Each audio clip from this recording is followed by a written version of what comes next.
anatin'ny fanomanana izay fifidianana izay ihany ara nomboka ny alatsinainy lasa teo dia misy ny fiofanana izay omany vondrona afrikanina miaraka amin'ny senita tanterahana etsy amin'ny ibis ankorondrano izany moa dia tafiditra ao anatin'izay fanatsarana ny fanomanana ny fifidianana ho avy vola ravoavy eo amin'ny sanitsiri Chakotarso.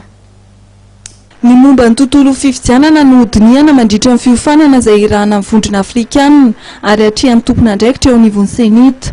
Nozerena manontolo teto ny momba ny fombafomba sy ny pisopitsony rehetra amin'ny fanatanterahana fifidianana. Anisan'ny nojerena manokana ohatra ny momba ny ahafahany rehetra mandray anjara amin'ny fifidianana ao anatin'izany ny olona manana fahasembanana. Ny zavatra ataoko hoe tsikaritra teto moa zany dia ny resaka administration électorale amin'ny généralité zany no nojerena ary dia nojerena koa zany hoe ahoana ny accès ny rehetrarehetra anatin'izany processus électoral zany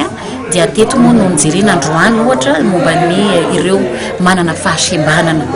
Io moa dia tsy aveniko aloha fa be dia be ny taratasy tonga tamiko somary nalahelo ihany satria tsy dia hitako les solutions tena noraisina satria ny lalànantsika zany dia tsy ny se permettre nazahoantsika ny répertorier ny olona manana an'izay fahasembanana izay ary androany dia nafantatra hoe misy koa ny firenena rehetra zany dia tsy mbola manana an'izay fa misy ny sasany efa manana an'izay hoe tokony ho répertoriena zany ny olona manana ny fahasembanana azahoana maka fanapahan-kevitra fandraisana andraikitra hoe ahoana ny fomba atao rehefa ohatra hoe le olona mitondra tsy afaka mandeha tsy afaka miakatra tohatra amin'ny bureau de vote sy ny sisa dia izay no nydinihana be dia be teto androany